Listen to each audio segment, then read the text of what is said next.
ਵਾਹਿਗੁਰੂ ਜੀ ਕਾ ਖਾਲਸਾ, ਵਾਹਿਗੁਰੂ ਜੀ ਕੀ ਫਤਿਹ। ਅੱਜ ਅਸੀਂ ਆਪ ਸਭ ਸੰਗਤਾਂ ਨੂੰ ਗਰੁੜ ਪੁਰਾਣ ਦਾ 7ਵਾਂ ਅਧਿਆਇ ਸਰਵਣ ਕਰਵਾ ਰਹੇ ਹਾਂ। ਇਸ ਅਧਿਆਇ ਵਿੱਚ ਆਪ ਜੀ ਸਰਵਣ ਕਰੋਗੇ ਕਿ ਨਰਕਾਂ ਤੋਂ ਕਿਵੇਂ ਬਚਿਆ ਜਾ ਸਕਦਾ ਹੈ। ਗਰੁੜ ਪੁਰਾਣ ਅਨੁਸਾਰ ਜਿਸ ਘਰ ਵਿੱਚ ਪੁੱਤਰ ਹੈ ਉਹ ਪ੍ਰਾਣੀ ਨਰਕਾਂ ਵਿੱਚ ਨਹੀਂ ਜਾਂਦੇ, ਜਦਕਿ ਗੁਰਮਤਿ ਅਨੁਸਾਰ ਇਹ ਗੱਲ ਨਹੀਂ ਟੁਕਦੀ। ਜਿਸ ਤਰ੍ਹਾਂ ਗੁਰਬਾਣੀ ਦਾ ਅੰਗ 165 ਤੇ ਫੁਰਮਾਨ ਹੈ, ਹਰ ਜਪ ਹਰ ਵਖਰ ਲੱਦਿਆ, ਜੰਮ ਜਾਗਾਤੀ ਨੇੜ ਨ ਆਇਆ, ਅਤੇ ਅੰਗ 747 ਤੇ ਗੁਰੂ ਸਾਹਿਬ ਜੀ ਫਰਮਾਉਂਦੇ ਹਨ, ਕਰਮ ਧਰਮ ਪਾਖੰਡ ਜੋ ਦੀਸੈ, ਤਿੰਨ ਜੰਮ ਜਾਗਾਤੀ ਲੂਟੈ। ਗੁਰਮਤਿ ਅਨੁਸਾਰ ਅਸੀਂ ਸੁਖਮਨੀ ਸਾਹਿਬ ਵਿੱਚ ਰੋਜ਼ ਪੜ੍ਹਦੇ ਹਾਂ, ਸਰਬ ਧਰਮ ਮੈਂ ਸ੍ਰੇਸ਼ਟ ਧਰਮ, ਹਰ ਕੋ ਨਾਮ ਜਪ ਨਿਰਮਲ ਕਰਮ, ਸਗਲ ਕਿਰਿਆ ਮੈਂ ਊਤਮ ਕਿਰਿਆ, ਸਾਧ ਸੰਗ ਦੁਰਮਤ ਮਲ ਹਿਰਿਆ। ਅਤੇ ਅੰਗ 496 ਤੇ ਪੰਜਵੇਂ ਪਾਤਸ਼ਾਹ ਸ੍ਰੀ ਗੁਰੂ ਅਰਜਨ ਦੇਵ ਜੀ ਫਰਮਾਉਂਦੇ ਹਨ, ਗੋਜਰੀ ਮਹੱਲਾ ਪੰਜਵਾਂ, ਜਿਸ ਸਿਮਰਤ ਸਭ ਕਿਲ ਵਿਖ ਨਾਸੈ, ਪਿਤਰੀ ਹੋਏ ਉਦਾਰੋ, ਸੋ ਹਰ ਹਰ ਤੁਮ ਸਦ ਹੀ ਜਾਪੋ, ਜਾ ਕਾ ਅੰਤ ਨਾ ਪਾਰੋ। ਭਾਵ ਸਾਰੇ ਪਿਤਰਾਂ ਦਾ ਉਦਾਰ ਕਰਨ ਵਾਲਾ ਉਸ ਪ੍ਰਭੂ ਦਾ ਨਾਮ ਹੀ ਹੈ। ਗੁਰਸਿੱਖ ਨੂੰ ਗੁਰੂ ਨਰਕਾਂ ਸੁਰਗਾਂ ਤੋਂ ਆਪ ਹੀ ਬਚਾਉਂਦਾ ਹੈ ਅਤੇ ਨਾਮ ਦੀ ਕਮਾਈ ਕਰਕੇ ਸਾਰੇ ਕਿਲ ਵਿਖਾਂ ਦਾ ਨਾਸ ਹੋ ਜਾਂਦਾ ਹੈ। ਪਿਤਰਾਂ ਦਾ ਉਦਾਰ ਹੁੰਦਾ ਹੈ ਅਤੇ ਜਮਦੂਤ ਕਦੇ ਵੀ ਨਾਮ ਜਪਣ ਵਾਲੇ ਦੇ ਨੇੜੇ ਨਹੀਂ ਆਉਂਦੇ। ਸੋ ਅਸੀਂ ਆਪ ਸੰਗਤਾਂ ਨੂੰ ਜਿਉਂ ਦਾ ਤਿਉਂ 7ਵਾਂ ਅਧਿਆਇ ਗਰੁੜ ਪੁਰਾਣ ਗ੍ਰੰਥ ਵਿੱਚੋਂ ਸਰਵਣ ਕਰਵਾ ਰਹੇ ਹਾਂ। ਆਪ ਸੰਗਤਾਂ ਨੂੰ ਬੇਨਤੀ ਹੈ ਕਿ ਗੁਰਮਤਿ ਅਨੁਸਾਰ ਇਸ ਕਥਾ ਨੂੰ ਜਾਂਚ ਲੈਣਾ। ਵਾਹਿਗੁਰੂ ਜੀ ਕਾ ਖਾਲਸਾ, ਵਾਹਿਗੁਰੂ ਜੀ ਕੀ ਫਤਿਹ। ਗਰੁੜ ਪੁਰਾਣ ਦਾ 7ਵਾਂ ਅਧਿਆਇ। ਸੂਤ ਜੀ ਕਹਿੰਦੇ ਹਨ ਕਿ ਇਸ ਪ੍ਰਕਾਰ ਸ੍ਰੀ ਵਿਸ਼ਨੂੰ ਭਗਵਾਨ ਜੀ ਤੋਂ ਪਾਪੀਆਂ ਦੀ ਹਾਲਤ ਸੁਣ ਕੇ ਗਰੁੜ ਜੀ ਪਿੱਪਲ ਦੇ ਪੱਤੇ ਵਾਂਗੂ ਕੰਬਣ ਲੱਗ ਪਏ, ਪਰ ਮਨੁੱਖ ਜਾਤੀ ਦੇ ਉਪਕਾਰ ਵਾਸਤੇ ਸ੍ਰੀ ਭਗਵਾਨ ਜੀ ਤੋਂ ਫਿਰ ਪੁੱਛਣ ਲੱਗੇ ਕਿ ਹੇ ਭਗਵਾਨ, ਮਨੁੱਖ ਨੂੰ ਜਾਣ ਕੇ ਜਾਂ ਬਿਨਾਂ ਜਾਣੇ ਪਾਪ ਕਰਨ ਪਰ ਫਿਰ ਵੀ ਜਮ ਦੇ ਕਸ਼ਟ ਨਾ ਭੋਗਣੇ ਪੈਣ, ਇਹੋ ਜਿਹਾ ਵੀ ਕੋਈ ਉਪਾਅ ਹੈ? ਇਸ ਸੰਸਾਰ ਰੂਪੀ ਸਾਗਰ ਵਿੱਚ ਗਲਤਾਨ ਪੁਰਸ਼ਾਂ ਦੇ ਜੇ ਇਹੋ ਜਿਹਾ ਕੋਈ ਉਪਾਅ ਹੈ ਤੇ ਕਿਰਪਾ ਕਰਕੇ ਮੈਨੂੰ ਸੁਣਾਓ। ਉਧਾਰ ਲਈ, ਹੇ ਸੁਆਮੀ, ਕਿਸ ਉਪਾਅ ਨਾਲ ਮਨੁੱਖ ਉੱਤਮ ਗਤੀ ਨੂੰ ਪ੍ਰਾਪਤ ਹੁੰਦਾ ਹੈ? ਸ੍ਰੀ ਭਗਵਾਨ ਜੀ ਕਹਿਣ ਲੱਗੇ ਕਿ ਹੇ ਗਰੁੜ, ਮਨੁੱਖਾਂ ਦੇ ਹਿੱਤ ਵਾਸਤੇ ਤੁਸੀਂ ਬਹੁਤ ਚੰਗਾ ਪ੍ਰਸ਼ਨ ਕੀਤਾ ਹੈ। ਹੁਣ ਸਾਵਧਾਨ ਹੋ ਕੇ ਸੁਣੋ। ਪਾਪੀਆਂ ਦੀ ਜੋ ਦਸ਼ਾ ਤੁਸੀਂ ਕਹੀ ਹੈ, ਇਹ ਸਿਰਫ ਪੁੱਤਰਹੀਨਾਂ ਦੀ ਹੁੰਦੀ ਹੈ। ਪੁੱਤਰਾਂ ਵਾਲਿਆਂ ਤੇ ਧਰਮਾਤਮਾ ਦੀ ਦੁਰਗਤੀ ਕਦੀ ਨਹੀਂ ਹੁੰਦੀ। ਜੇ ਕਿਸੇ ਦੇ ਘਰ ਪੁੱਤਰ ਨਾ ਹੋਵੇ ਤਾਂ ਪੁੱਤਰ ਦੀ ਪ੍ਰਾਪਤੀ ਲਈ ਜ਼ਰੂਰ ਕੋਈ ਯਤਨ ਕਰਨਾ ਚਾਹੀਦਾ ਹੈ। ਹਰੇ ਵੰਸ਼ ਪੁਰਾਣ ਦੀ ਕਥਾ ਸੁਣੇ ਜਾਂ ਸਤ ਚੰਡੀ ਦੇ ਵਿਧਾਨ ਨਾਲ ਦੁਰਗਾ ਪਾਠ ਕਰਕੇ ਤਥਾ ਭਗਤੀ ਨਾਲ ਸ਼ਿਵ ਜੀ ਦੀ ਆਰਾਧਨਾ ਕਰਕੇ ਬੁੱਧੀਵਾਨ ਪੁੱਤਰ ਪੈਦਾ ਕਰਨ ਦੀ ਕੋਸ਼ਿਸ਼ ਕਰੇ। ਪੁੱਤਰ ਦਾ ਅਰਥ ਹੀ ਪੁਨਾਮ ਅਰਥਾਤ ਨਰਕ ਤੋਂ ਪਿਤਾ ਦੀ ਰੱਖਿਆ ਕਰਨਾ ਹੈ। ਇਸ ਲਈ ਬ੍ਰਹਮਾ ਜੀ ਨੇ ਇਸ ਨੂੰ ਪੁੱਤਰ ਕਿਹਾ ਹੈ। ਇੱਕੋ ਪਰਮਾਤਮਾ ਪੁੱਤਰ ਸਾਰੀ ਕੁਲ ਦਾ ਉਧਾਰ ਕਰ ਦਿੰਦਾ ਹੈ। ਕਾਰਨ ਇਹ ਹੈ ਕਿ ਪੁੱਤਰ ਦਾ ਮੂੰਹ ਵੇਖ ਕੇ ਮਨੁੱਖ ਪਿਤਰਾਂ ਦੇ ਰਿਣ ਤੋਂ ਛੁੱਟ ਜਾਂਦਾ ਹੈ।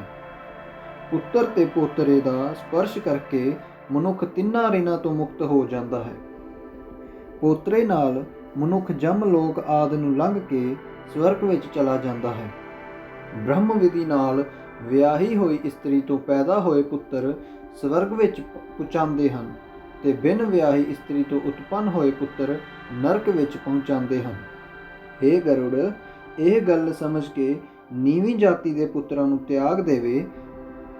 ਸਵਰਨ ਇਸਤਰੀ ਤੇ ਸਵਰਨ ਪੁੱਤਰਾਂ ਤੋਂ ਪੈਦਾ ਹੋਇਆ ਪੁੱਤਰ ਔਰਸ ਹੁੰਦਾ ਹੈ।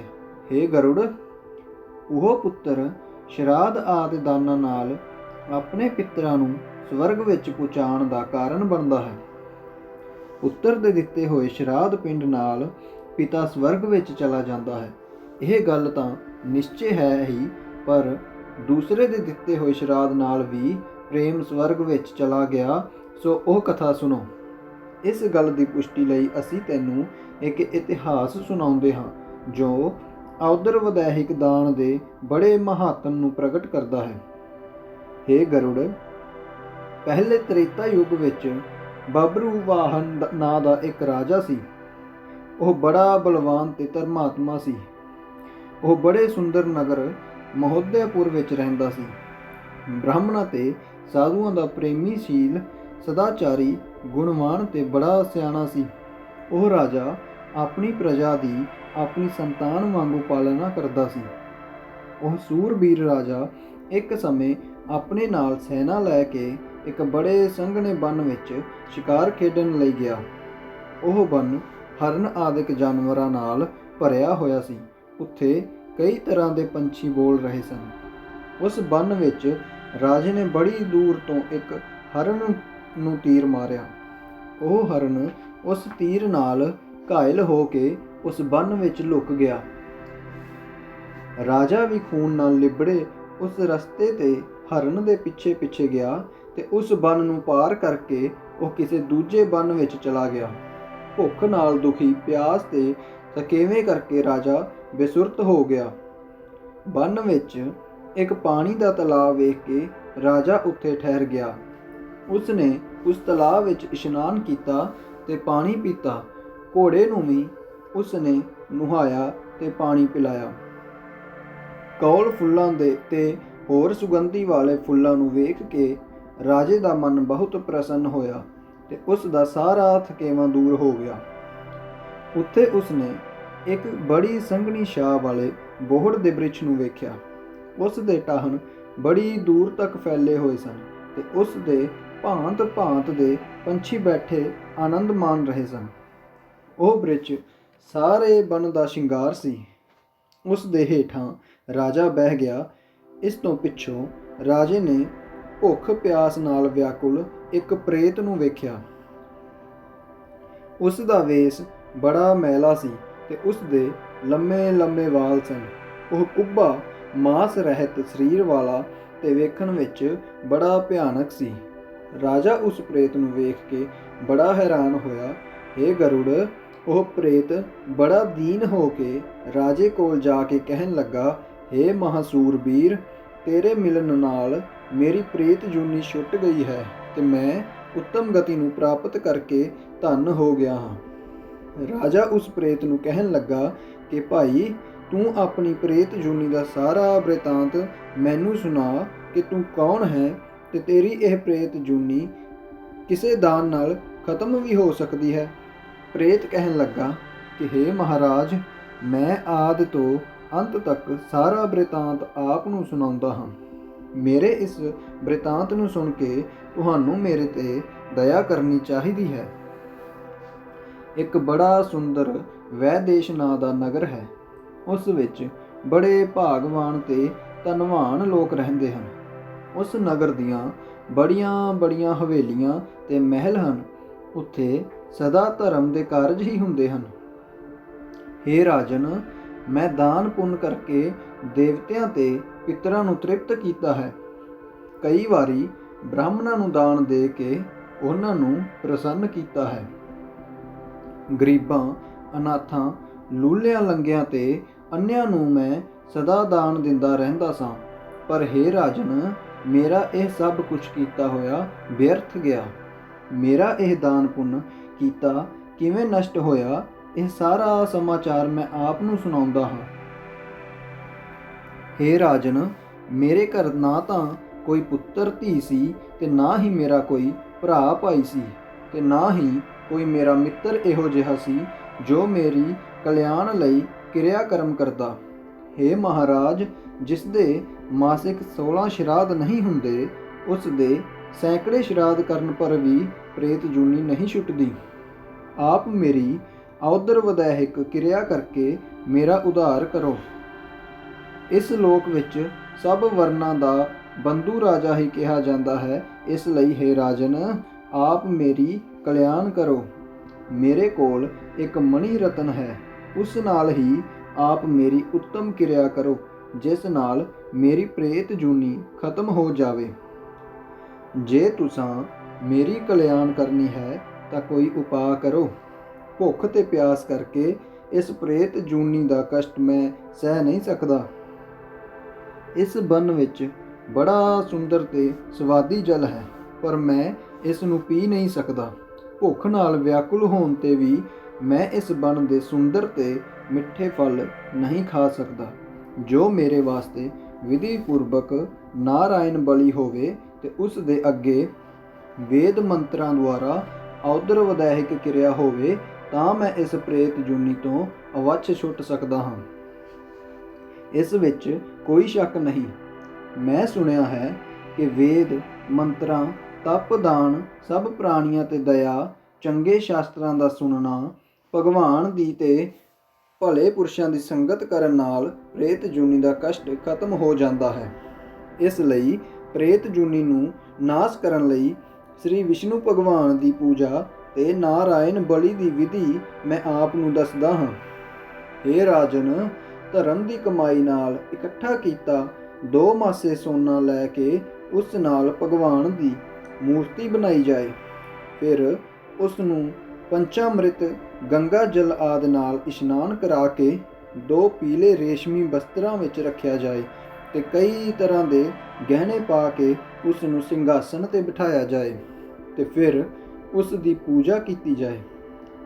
ਪੂਰਬ ਵਿੱਚ ਸ੍ਰੀ ਧਰ, ਦੱਖਣ ਵਿੱਚ ਮਧੂਸੂਦਨ, ਪੱਛਮ ਵਿੱਚ ਵਾਮਨ, ਉੱਤਰ ਵਿੱਚ ਗਦਾਧਰ ਤੇ ਵਿਚਕਾਰ ਬ੍ਰਹਮਾ ਤੇ ਸ਼ਿਵ ਜੀ ਨੂੰ ਸਥਾਪਿਤ ਕਰੇ। ਵਿਧੀ ਪੂਰਵਕ ਸੁਗੰਧੀ ਫੁੱਲ ਆਦਿ ਨਾਲ ਵੱਖੋ ਵੱਖਰੀ ਸਭ ਦੀ ਪੂਜਾ ਕਰੇ। ਇਸ ਤੋਂ ਪਿੱਛੋਂ ਬੜੀ ਸਾਵਧਾਨੀ ਨਾਲ ਜਜਮਾਨ ਨਿਮਰ ਹੋ ਕੇ ਭਗਵਾਨ ਅੱਗੇ ਆਪਣੀ ਔਦਰ ਵਧੈਹਿਕ ਕਿਰਿਆ ਸ਼ਾਸਤਰ ਅਨੁਸਾਰ ਆਰੰਭ ਕਰੇ। ਕ੍ਰੋਧ ਤੇ ਲੋਭ ਦਾ ਤਿਆਗ ਕਰਕੇ ਫਿਰ ਸੰਪੂਰਨ ਸ਼ਰਾਧ ਤੇ ਵ੍ਰੇਸ਼ੋਤਸਰਗ ਕਰੇ। ਇਸ ਤੋਂ ਬਾਅਦ ਬ੍ਰਾਹਮਣਾਂ ਨੂੰ 13 ਪਦ ਦੇਵੇ, ਫਿਰ ਸੇਜਾ ਦਾਨ ਦੇ ਕੇ ਘੜਾ ਦਾਨ ਕਰੇ। ਤਦ ਰਾਜਾ ਪੁੱਛਣ ਲੱਗਾ ਕਿ ਹੇ ਪ੍ਰੇਤ, ਘੜਾ ਦਾਨ ਕਿਸ ਤਰੀਕੇ ਨਾਲ ਕਰਨਾ ਚਾਹੀਦਾ ਹੈ ਤੇ ਕਿਸ ਨੂੰ ਦੇਣਾ ਚਾਹੀਦਾ ਹੈ? ਸਭ ਪਰ ਦਇਆ ਕਰਕੇ ਪ੍ਰੇਤ ਦੀ ਮੁਕਤੀ ਵਾਸਤੇ ਘੜਾ ਦਾਨ ਦੀ ਵਿਧੀ ਦੱਸੋ। ਪ੍ਰੇਤ ਕਹਿਣ ਲੱਗਾ ਕਿ ਹੇ ਮਹਾਰਾਜ, ਆਪ ਨੇ ਬਹੁਤ ਸੁੰਦਰ ਪ੍ਰਸ਼ਨ ਕੀਤਾ ਹੈ। ਜਿਸ ਦਾਨ ਦੇ ਕਰਨ ਨਾਲ ਪ੍ਰੇਤ ਜੂਨੀ ਨਾਸ ਹੋ ਜਾਂਦੀ ਹੈ, ਉਸ ਦੀ ਵਿਧੀ ਮੈਂ ਆਪ ਨੂੰ ਦੱਸਦਾ ਹਾਂ। ਸੁਣੋ। ਪ੍ਰੇਤ ਘਟ ਦਾ ਦਾਨ ਸਭ ਖੋਟੇ ਕਰਮਾਂ ਨੂੰ ਨਾਸ ਕਰਨ ਵਾਲਾ ਹੈ, ਸਭ ਲੋਕਾਂ ਦੀ ਦੁਰਗਤੀ ਨੂੰ ਦੂਰ ਕਰਨ ਵਾਲਾ ਤੇ ਅਤੀ ਦੁਰਲਭ ਹੈ। ਚੰਗੀ ਤਰ੍ਹਾਂ ਤਪਾਏ ਹੋਏ ਸੋਨੇ ਦਾ ਕਲਸ਼ ਬਣਾ ਕੇ ਉਸ ਤੇ ਲੋਕਪਾਲਾਂ ਸਮੇਤ ਬ੍ਰਹਮਾ, ਸ਼ਿਵ ਤੇ ਭਗਵਾਨ ਦੀ ਮੂਰਤੀ ਸਥਾਪਿਤ ਕਰੇ। ਉਸ ਨੂੰ ਦੁੱਧ ਤੇ ਘਿਓ ਨਾਲ ਭਰ ਕੇ ਬੜੀ ਭਗਤੀ ਤੇ ਪ੍ਰੇਮ ਨਾਲ ਨਮਸਕਾਰ ਕਰਕੇ ਬ੍ਰਾਹਮਣ ਨੂੰ ਦੇਵੇ ਤਾਂ ਸੈਂਕੜੇ ਦਾਨਾਂ ਨਾਲੋਂ ਵਧੇਰੇ ਦਾਨ ਦਾ ਫਲ ਹੁੰਦਾ ਹੈ। ਉਸ ਘੜੇ ਉੱਪਰ ਬ੍ਰਹਮਾ, ਵਿਸ਼ਨੂੰ ਤੇ ਸ਼ਿਵ ਨੂੰ ਸਥਾਪਿਤ ਕਰੇ। ਫਿਰ ਹੇ ਰਾਜਨ, ਵਿਧੀ ਪੂਰਵਕ ਫੁੱਲ, ਚੰਦਨ ਤੇ ਧੂਪ ਆਦਿ ਨਾਲ ਉਸ ਦੀ ਪੂਜਾ ਕਰਕੇ ਦੁੱਧ ਤੇ ਘਿਓ ਨਾਲ ਭਰੇ ਤੇ ਉਸ ਸੋਨੇ ਦੇ ਘੜੇ ਦਾ ਦਾਨ ਕਰੇ। ਇਹ ਘੜਾ ਦਾਨ ਸਭ ਦਾਨਾਂ ਤੋਂ ਵਧੇਰੇ ਮਹਾਪਾਤਕ ਨਾਸ ਕਰਨ ਵਾਲਾ ਹੈ। ਇਸ ਲਈ ਹੇ ਰਾਜਨ, ਪ੍ਰੇਤ ਜੂਨੀ ਤੋਂ ਛੁਟਕਾਰਾ ਕਰਾਉਣ ਲਈ ਬੜੀ ਸ਼ਰਧਾ ਨਾਲ ਘੜਾ ਦਾਨ ਕਰਨਾ ਚਾਹੀਦਾ ਹੈ। ਸ੍ਰੀ ਭਗਵਾਨ ਜੀ ਕਹਿੰਦੇ ਹਨ ਕਿ ਹੇ ਗਰੁੜ, ਇਸ ਤਰ੍ਹਾਂ ਰਾਜਾ ਤੇ ਪ੍ਰੇਤ ਵਾਰਤਾਲਾਪ ਕਰ ਹੀ ਰਹੇ ਸਨ ਕਿ ਇੰਨੇ ਵਿੱਚ ਹਾਥੀ, ਘੋੜੇ ਤੇ ਰਥਾਂ ਸਮੇਤ ਰਾਜੇ ਦੀ ਸੈਨਾ ਵੀ ਆ ਗਈ। ਸੈਨਾ ਦੇ ਆ ਜਾਣ ਤੇ ਉਸ ਪ੍ਰੇਤ ਨੇ ਰਾਜੇ ਨੂੰ ਮਹਾਮਣ ਭਾਵ ਰਤਨ ਦੇ ਕੇ ਨਮਸਕਾਰ ਕੀਤੀ ਤੇ ਅੰਤਰ ਧਿਆਨ ਹੋ ਗਿਆ। ਰਾਜਾ ਵੀ ਆਪਣੀ ਸੈਨਾ ਸਮੇਤ ਆਪਣੇ ਨਗਰ ਨੂੰ ਵਾਪਸ ਆ ਗਿਆ। ਆਪਣੇ ਨਗਰ ਵਿੱਚ ਆ ਕੇ ਉਸ ਨੇ ਪ੍ਰੇਤ ਦੀ ਦੱਸੀ ਹੋਈ ਸੰਪੂਰਨ ਔਦਰ ਵਧੈਹਿਕ ਕਿਰਿਆ ਨੂੰ ਵਿਧੀ ਪੂਰਵਕ ਕੀਤਾ। ਉਸ ਪੁੰਨ ਦਾਨ ਨਾਲ ਉਹ ਪ੍ਰੇਤ ਮੁਕਤ ਹੋ ਕੇ ਸਵਰਗ ਨੂੰ ਚਲਾ ਗਿਆ। ਜੇ ਦੂਸਰੇ ਦੇ ਦਿੱਤੇ ਹੋਏ ਸ਼ਰਾਧ ਨਾਲ ਪ੍ਰੇਤ ਵੀ ਉੱਤਮ ਗਤੀ ਨੂੰ ਪ੍ਰਾਪਤ ਹੋ ਸਕਦਾ ਹੈ, ਤਾਂ ਫਿਰ ਪੁੱਤਰ ਦੇ ਦਿੱਤੇ ਗਏ ਸ਼ਰਾਧ ਨਾਲ ਪਿਤਾ ਨੂੰ ਉੱਤਮ ਗਤੀ ਪ੍ਰਾਪਤ ਹੋ ਜਾਣੀ ਕਿਹੜੀ ਔਖੀ ਗੱਲ ਹੈ। ਇਸ ਪੁੰਨਦਾਇਕ ਇਤਿਹਾਸ ਨੂੰ ਜਿਹੜੇ ਮਨੁੱਖ ਪੜ੍ਹਦੇ ਜਾਂ ਸੁਣਦੇ ਹਨ, ਉਹ ਚਾਹੇ ਕਿੰਨੇ ਵੀ ਪਾਪੀ ਕਿਉਂ ਨਾ ਹੋਣ, ਉਹ ਪ੍ਰੇਤ ਭਾਵ ਨੂੰ ਪ੍ਰਾਪਤ ਨਹੀਂ ਹੁੰਦੇ। ਗਰੁੜ ਪੁਰਾਣ ਦਾ 7ਵਾਂ ਅਧਿਆਇ ਸਮਾਪਤ। ਵਾਹਿਗੁਰੂ ਜੀ ਕਾ ਖਾਲਸਾ, ਵਾਹਿਗੁਰੂ ਜੀ ਕੀ ਫਤਿਹ।